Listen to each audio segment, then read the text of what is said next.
Sabe, geralmente a gente pensa que o processo de desenvolvimento de uma sociedade é tipo a construção de uma fortaleza. Uhum, é a lógica mais comum, né? Pois é, a ideia na nossa cabeça é bem direta. Quanto mais estradas a gente constrói, mais hospitais a gente levanta, ou, sabe, quanto mais a gente inova em tecnologia, mais protegida a sociedade fica contra as intempéries do mundo lá fora. Sim, é uma narrativa bem reconfortante. Aquela coisa de que o progresso sempre neutraliza o perigo de forma definitiva. E olha, essa é a grande presunção moderna. Há um consenso quase que absoluto, até mesmo naquelas esferas de planejamento urbano, de que a riqueza e a infraestrutura funcionam como um escudo impenetrável. Exato. A gente quer muito acreditar que despejar concreto e capital num problema ambiental resolve a questão para sempre. Só que a realidade dos dados que a gente vai explorar hoje, vira essa lógica de cabeça para baixo. Com certeza, vira totalmente. E se, ao erguermos muros mais altos e construirmos arranha-céus cada vez mais caros dentro dessa nossa fortaleza, a gente não estiver apenas se protegendo, mas construindo um alvo incrivelmente mais valioso e destrutível para a fúria da natureza? Nossa, essa é a provocação perfeita para começar. Bom, olá e boas-vindas a mais uma análise aprofundada. O nosso papel aqui é pegar materiais bem complexos, pesquisas de ponta mesmo, e traduzir tudo isso para extrair os conhecimentos que são mais vitais. Eu estou muito animada para hoje. E o material de hoje é, olha, um daqueles estudos que nos obrigam a repensar dogmas econômicos, sabe? É uma quebra de paradigma real sobre como a gente enxerga essa linha reta do progresso. Para basear a nossa discussão, a gente vai mergulhar num artigo científico colossal que foi publicado agora no ano de 2025. Ele saiu no periódico International Journal of Disaster Risk Reduction. Que é da editora científica Elsevier, né? Isso mesmo. O título original é Synergizing Sustainable Development Goals for Disaster Risk Reduction. Lessons from China. Que numa tradução livre ficaria algo como sinergizando os objetivos de desenvolvimento sustentável para a redução do risco de desastres, lições da China. Perfeito. E o que impressiona logo de cara é, o peso acadêmico por trás dessa investigação toda. Ah, sem dúvida. É um esforço liderado por pesquisadores da Universidade Normal de Pequim e também da Academia Chinesa de Ciências. E tem os autores também, né? Trabalharam em conjunto com outros nomes muito importantes. Wei Sun, Shihui Gao, Prajal Pradhan e o Shuai Wang. Mas assim, o escopo da pesquisa vai bem além das fronteiras da China. É um consórcio global, certo? Tem a participação de instituições da Europa ali no meio também, se não me engano. Tem sim. O estudo integra o conhecimento do Instituto Potsdam de Pesquisa sobre o Impacto Climático, lá na Alemanha, e da Universidade de Groningen, na Holanda. Isso dá para o artigo uma profundidade analítica gigantesca, sabe? Uhum. Eles cruzam a experiência local de um desenvolvimento superacelerado na Ásia com métricas globais de avaliação ambiental. É um trabalho muito rico. Caramba! Incrível. Bom, antes da gente destrinchar as descobertas fascinantes desse grupo de pesquisadores, eu faço um convite rápido, mas muito importante. Para quem acompanha o nosso trabalho, por favor, siga o canal, curta este conteúdo e compartilhe o áudio com outras pessoas. É fundamental. Pois é, a gente vive um momento de sobrecarga de informações, né? E muitas vezes são informações superficiais, então apoiar e distribuir análises embasadas e ciência de alta qualidade é a melhor forma de elevar o nível das discussões que vão moldar o nosso futuro. O debate público só amadurece quando esse tipo de conhecimento sai lá dos laboratórios e chega no cotidiano das pessoas. Com certeza. Bom, vamos ao que interessa. A gente está falando de uma pesquisa que olha para a China. Um país com, dimensões continentais e que passou por uma das transformações econômicas mais rápidas e intensas da nossa história recente, né? Uhum. As últimas décadas lá foram uma loucura em termos de crescimento. Então, qual é o grande dilema que esses pesquisadores queriam entender ao olhar para esse período todo? O foco deles era mapear a tensão entre duas forças colossais. De um lado, a gente tem o avanço das nações em direção aos objetivos de desenvolvimento sustentável. Que é aquela agenda global, né? Exato, que engloba desde erradicar a pobreza e melhorar a saúde, até construir indústrias mais fortes e sustentáveis. Do outro lado, a gente tem a urgência de reduzir os danos causados por um desastre ambiental, como, sabe, inundações severas, tufões ou secas muito prolongadas. Tá, e qual era a pergunta central deles? A hipótese que eles queriam testar é bem simples. À medida que a China enriqueceu e se desenvolveu de forma assim vertiginosa, será que o risco econômico e estrutural de desastres caiu na mesma proporção? Para medir isso, eles não usaram apenas percepções, achismos. Eles foram para os dados brutos através do Índice Nacional de Risco, que foi modificado pelo estudo. Isso, eles usaram dados reais, concretos. Mas antes da gente falar dos números em si, o que exatamente é esse índice? Porque, sabe, quando a gente fala de risco, pode soar um pouco abstrato demais. A gente está falando de risco de perder vidas, risco de perder dinheiro. Como essa régua aí funciona? Essa é uma distinção vital. O Índice Nacional de Risco que eles utilizaram no artigo foca pesadamente nas perdas econômicas potenciais e na exposição da infraestrutura. Não é tipo uma nota simples de 0 a 100. Tá, então é tipo o quê? Um termômetro? Exatamente. Pensa nele como um termômetro de fragilidade sistêmica. Ele calcula a probabilidade de um evento climático extremo acontecer e multiplica isso pelo valor de tudo que está no caminho desse evento. Nossa. E aí cruza isso com a fragilidade dessas estruturas. Então, quanto maior a pontuação, maior a hemorragia econômica e social esperada caso a natureza decida atacar. Nossa, entendi. Tendo esse termômetro em mente, a linha do tempo que o estudo apresenta tem 3 fotografias muito claras, né? Sim, 3 momentos-chave. A primeira fotografia é lá do ano 2000. Naquela época, a pontuação da China no Índice Nacional de Risco era de 11,62. Isso era considerado um nível médio de risco. E olha, faz total sentido. Era um país bem no início de uma grande aceleração industrial, mas ainda com muita precariedade rural. Uhum.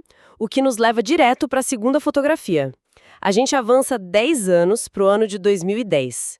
A China passou por uma década inteira de construção maciça de infraestrutura, modernização e uma injeção de capital gigantesca. E o resultado no índice parece validar toda aquela teoria da fortaleza que você mencionou lá no comecinho. Sabe o que acontece com o risco? Ele despenca para 3,83, Caramba, atingindo nível baixo. nível baixo. Uma queda enorme. Eles saíram de quase 12 para menos de 4. Olha, se o estudo parasse aí, seria a prova definitiva de que injetar dinheiro em desenvolvimento aniquila o risco ambiental. A gente ia fechar a gravação e ir para casa tranquila. Pois é. Ia ser o manual perfeito do progresso. Mas aí a gente chega na terceira fotografia, que é o ano de 2021. E os dados dão um salto que, sinceramente, contraria toda a intuição econômica clássica. O que aconteceu em 2021? Em 2021, o risco não se manteve baixo. E também não continuou caindo, ele simplesmente disparou para 16,22 pontos em escala nacional. Como é que é? O risco voltou para o nível médio, sendo significativamente pior do que aquela marca registrada lá no ano 2000. Espera aí, deixa eu ver se eu entendi.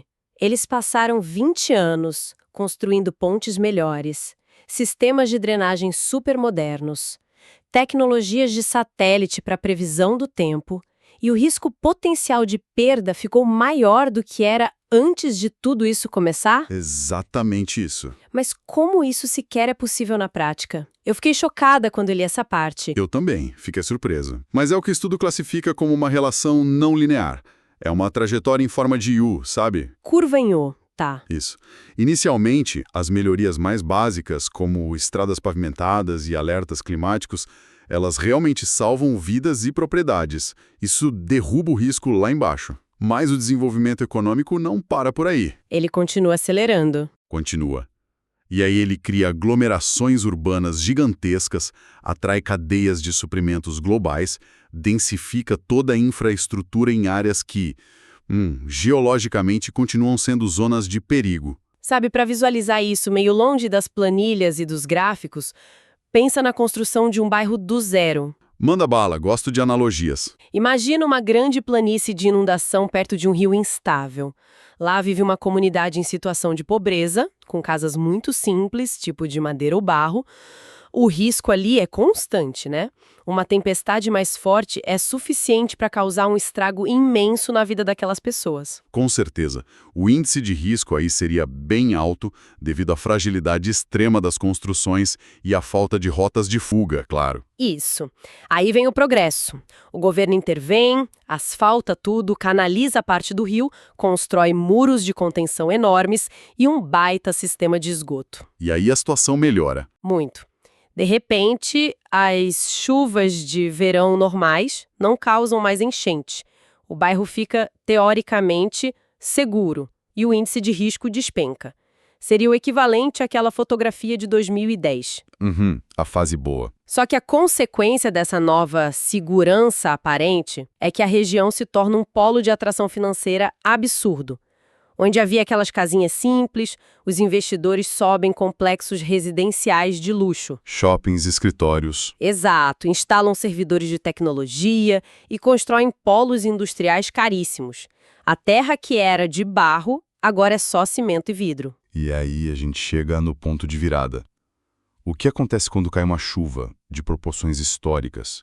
Um evento extremo de verdade, que supera a capacidade daqueles muros de contenção que foram construídos. É exatamente esse o ponto central da história. A água vai invadir de qualquer jeito. Só que agora, em vez de destruir estruturas simples, o que, claro, já era uma tragédia humana irreparável, a água folga servidores de dados globais, né? Destrói estoques milionários de produtos e paralisa a economia de toda a cidade por meses. O prejuízo econômico potencial salta de alguns milhares para bilhões de dólares. Quer dizer, o desenvolvimento tornou o local mais robusto, claro, mas colocou uma quantidade colossal de riqueza no caminho das águas. O seu exemplo, olha, ilustra perfeitamente a base teórica central dos pesquisadores da Universidade Normal de Pequim. Porque, para explicar esse fenômeno, eles desconstroem o Índice Nacional de Risco em duas grandes forças que estão em constante atrito. Quais são? A resiliência comunitária de um lado e a vulnerabilidade social do outro. Tá, então vamos entender essa mecânica. A resiliência seria, tipo, a nossa capacidade de apanhar de um desastre ambiental e levantar rápido, certo? Fundamentalmente é isso, sim. A resiliência engloba os recursos para reconstrução, a eficiência de hospitais de campanha, sistemas de seguro e toda a logística de emergência. E o que os dados do artigo mostram é que a resiliência comunitária melhora de forma linear. Conforme o país vai atingindo os objetivos de desenvolvimento sustentável, a capacidade de responder a um desastre se torna cada vez mais sofisticada e eficiente. Mas espera, se a nossa capacidade de resposta está sempre melhorando e ficando mais tecnológica, isso não deveria anular o risco? Por que o índice volta a subir em 2021? Onde é que a conta não fecha aí? É a vulnerabilidade social. O artigo define essa vulnerabilidade não apenas como uma fragilidade social, tipo pobreza, mas como a suscetibilidade e a exposição física ao perigo. Ah, a exposição. E é essa variável que faz aquele desenho de curva em U. A vulnerabilidade cai no começo do desenvolvimento, mas depois ela simplesmente explode. Por causa da velocidade com que a gente expõe novos bens e pessoas ao risco, tipo o exemplo do bairro. Precisamente. A criação de exposição é muito mais rápida do que a engenharia de proteção. Para manter um crescimento econômico acelerado, as metrópoles se expandem freneticamente. Obras gigantescas são empurradas para aterros costeiros, em costas de morros, ou áreas que, historicamente, sempre foram alagadiças. A gente vai ocupando tudo, né? Tudo. A gente constrói parques tecnológicos inteiros em zonas vulneráveis, muito mais rápido do que a gente consegue construir sistemas de drenagem capazes de suportar o novo clima do planeta. O volume de bens em risco cresce exponencialmente. Exato.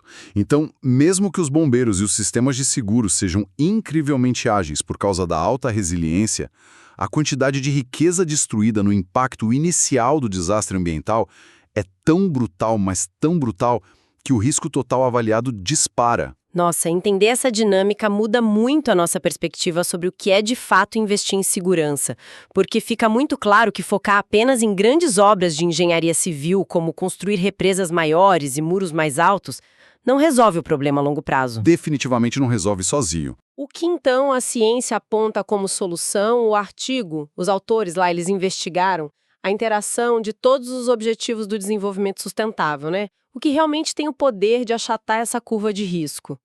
Olha, os pesquisadores realizaram um cruzamento estatístico bem rigoroso e os resultados apontam para 2 grandes mitigadores de risco em âmbito nacional. E, surpreendentemente, não são inovações tecnológicas revolucionárias. Não é um novo tipo de concreto inteligente. Não. Os pilares que de fato contêm a vulnerabilidade social são a erradicação da pobreza e a garantia de educação de qualidade. Isso é fascinante. O estudo mostra com dados que garantir que as pessoas saiam da pobreza e tenham acesso a boas escolas é mais eficiente para reduzir perdas em desastres ambientais do que simplesmente despejar dinheiro em infraestrutura bruta. É exatamente isso. Mas como isso funciona na mecânica do dia a dia da sociedade? Funciona porque ataca a raiz da vulnerabilidade antes do evento climático sequer se formar no horizonte. Vamos olhar para a erradicação da pobreza primeiro. Quando uma parcela substancial da população vive com restrições financeiras muito severas, essas pessoas são empurradas para as margens do mercado imobiliário. Sobra o que ninguém quer. Exatamente. Elas acabam habitando terras degradadas, em costas perigosas ou várzeas de rios, simplesmente porque é a única opção que é financeiramente viável para elas. A pobreza determina a geografia do risco. O tempo todo. Então, ao reduzir a população, você dá a essas famílias uma margem de manobra financeira. Elas passam a ter poder aquisitivo para escolher locais mais seguros para morar e para investir em materiais de construção que suportam intempéries reais. A exposição ao risco, assim, ela diminui de forma orgânica. E a educação entra como a ferramenta de percepção disso tudo, imagino. Porque de nada adianta ter o dinheiro na mão se a pessoa não sabe interpretar os perigos do ambiente ao redor, né? Isso. A educação de qualidade constrói o que os sociólogos chamam de capacidade adaptativa cognitiva. Uma sociedade educada compreende muito melhor a complexidade do seu entorno. As pessoas conseguem interpretar sistemas de alerta precoce, leem mapas de zoneamento urbano e, o que é crucial, elas adquirem o capital cultural e a voz política para questionar o poder público. Ah, o senso crítico para cobrar, claro. Sim. Uma comunidade escolarizada tem muito mais força para impedir, por exemplo, que uma prefeitura autorize um loteamento irresponsável numa área que serve como escoamento natural de um rio. Nasce a construção de uma infraestrutura invisível, né? Perfeito. O concreto pode rachar, o muro pode cair, mas uma comunidade que não depende apenas da sorte ou da passividade perante as decisões que vêm de cima consegue evitar o pior cenário. Com certeza. No entanto, o artigo traz um alerta forte sobre aplicar essas descobertas de forma cega. A erradicação da pobreza e a educação funcionam muito bem quando a gente tira uma média do país inteiro. Só que a China é um país gigante e muito diverso. O que acontece quando os pesquisadores colocam uma lupa nos estados e províncias? Aí o cenário muda de forma bem drástica. E essa é uma das descobertas mais relevantes para quem trabalha com políticas públicas. O estudo comprova que fórmulas universais, sabe aquele modelo de tamanho único? Que serve para todo mundo. Isso. Fórmulas assim falham miseravelmente na gestão regional de riscos. O que funciona na média nacional não necessariamente salva uma província específica. Dá um exemplo prático dessa variação regional para quem está ouvindo. Se eu estou, digamos, no norte ou no sul da China, as regras do jogo mudam tanto assim? Mudam completamente por conta da geografia e da vocação econômica daquele lugar. Pense no sul e no leste da China. São regiões hiperurbanizadas, extremamente densas, que abrigam os grandes polos tecnológicos e industriais do mundo, sabe? Uhum. Ali, a educação e a pobreza já atingiram índices muito melhores. O risco de desastre não vem de pessoas morando em barracos na beira do rio. O risco lá vem de inundações urbanas severas que paralisam complexos logísticos bilionários e destroem cadeias de suprimentos globais. Então, num polo industrial desses, focar apenas em, sei lá, distribuir mais cartilhas de educação básica não vai diminuir as perdas econômicas. Não vai fazer nem quácenes. No sul urbano, os motores de mitigação precisam ser o reordenamento sustentável da infraestrutura industrial, a criação das chamadas cidades esponja, que absorvem as águas, e a inovação tecnológica voltada para o escoamento rápido. Agora, se a gente viajar para o norte da China, o panorama é o extremo oposto. O norte, que tem um perfil muito mais agrícola, né? E é bem menos denso em termos populacionais? Exato. Lá no norte, os riscos econômicos não estão em fábricas de microchips sendo inundadas. Estão em secas muito prolongadas, dizimando os cinturões agrícolas inteiros, sabe? Ameaçando a segurança alimentar do país e exaurindo os lençóis freáticos. Tá, e aí? E aí que construir cidades esponja ou injetar alta tecnologia industrial ali não resolve a vulnerabilidade da região. O foco precisa ser a proteção e a restauração dos ecossistemas locais, o manejo sustentável do uso da terra e criar tecnologias de irrigação ultra eficientes. Olha, o que os autores estão gritando nas entrelinhas é: parem de procurar uma pílula mágica. É bem isso. Se o governo central tentar aplicar soluções do Sul lá no Norte, ou vice-versa, bilhões vão ser gastos. Os objetivos de desenvolvimento sustentável vão parecer avançar lá no papel, mas no primeiro desastre ambiental grave, o colapso econômico vai ser inevitável. Inevitável. O planejamento tem que respeitar a vocação econômica e a fragilidade geográfica de cada microrregião. Isso exige uma governança altamente descentralizada, né? Onde os gestores locais tenham autonomia para olhar para os objetivos de desenvolvimento sustentável e poder dizer, olha, para a nossa província, o objetivo de preservar as águas subterrâneas é 3 vezes mais urgente do que o objetivo de inovação industrial. É o que a gente chama de sinergia inteligente das metas. Esse nível de detalhamento mostra o quanto este estudo transcende uma simples análise regional asiática. Ele não serve só para lá, ele se apresenta como um modelo crítico para o mundo todo. Ah, sem dúvida. Para qualquer país que esteja tentando se desenvolver rapidamente, seja na América Latina, na África ou no Sudeste Asiático, o artigo serve como um aviso sonoro. Gestores públicos, economistas e urbanistas precisam entender de uma vez por todas que o desenvolvimento não pode ser planejado numa sala, enquanto a contenção de riscos é pensada lá em outra. O desenvolvimento que ignora o risco apenas engorda o alvo para o próximo desastre ambiental. As coisas precisam caminhar totalmente entrelaçadas, não tem outro jeito. O aviso principal é não se deixar enganar pelas vitórias de curto prazo. Ver o risco cair naqueles primeiros anos de desenvolvimento não é nenhuma garantia de imunidade futura. O monitoramento e a adaptação precisam ser, assim, eternos, porque a natureza do risco muda conforme a sociedade enriquecer. Bom, o que nos deixa com uma reflexão profunda para levar além dos dados que a gente destrinchou hoje. Nós passamos a vida inteira medindo o sucesso de uma civilização pela quantidade de riqueza e infraestrutura que conseguimos acumular num espaço de terra, certo? É o padrão atual.